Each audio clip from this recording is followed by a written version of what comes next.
Xabar berib kelayotganimizdek, Toshkent shahar qurilish va uy-joy kommunal xo'jaligi sohasida hududiy nazorat qilish inspeksiyasi xodimlari tomonidan qurilish obyektlarida chang ko'tarilishini oldini olish bo'yicha kuchaytirilgan tartibdagi nazorat reyd tadbirlari davom ettirilmoqda.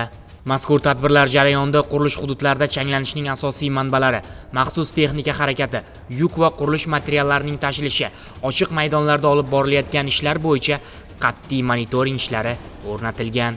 Shuningdek, maxsus texnika va suv purkovchi uskunalar orqali qurilish obyektlarida muntazam namlab borish talabi amalda qanday bajarilayotganligi bo'yicha ham joyida nazorat kuchaytirildi.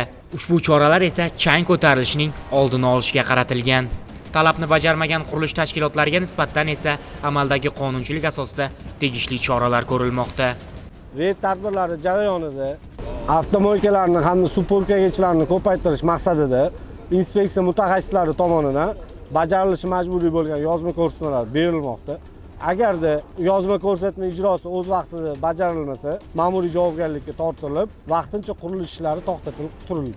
Yashnobod tumani misolida aytadigan bo'lsak, ekologik talablarni buzgan 5 ta obyektda ishlar vaqtinchalik to'xtatilgan. Shu bilan birga 22 ta qurilish tashkilotiga ogohlantirish berilgan. Bu esa nazoratning kuchaytirilgani, talabni bajarmaganlarga nisbatan murosasiz choralar ko'rilayotganidan dalolat beradi.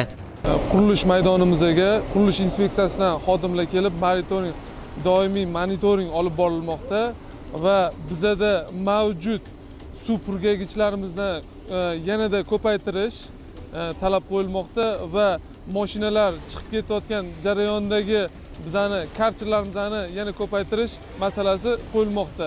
Bundan maqsad ob-havomizni tozaligiga e'tibor qaratish, ekologiyani buzmagan holda qurilishni davom ettirish ko'zda tutilgan.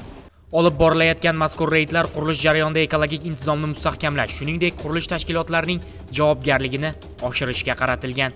Inspeksiya tomonidan nazorat ishlari davom ettiriladi va talablarga amal qilmagan qurilish tashkiloti vakillariga belgilangan tartibda qat'iy choralar ko'riladi.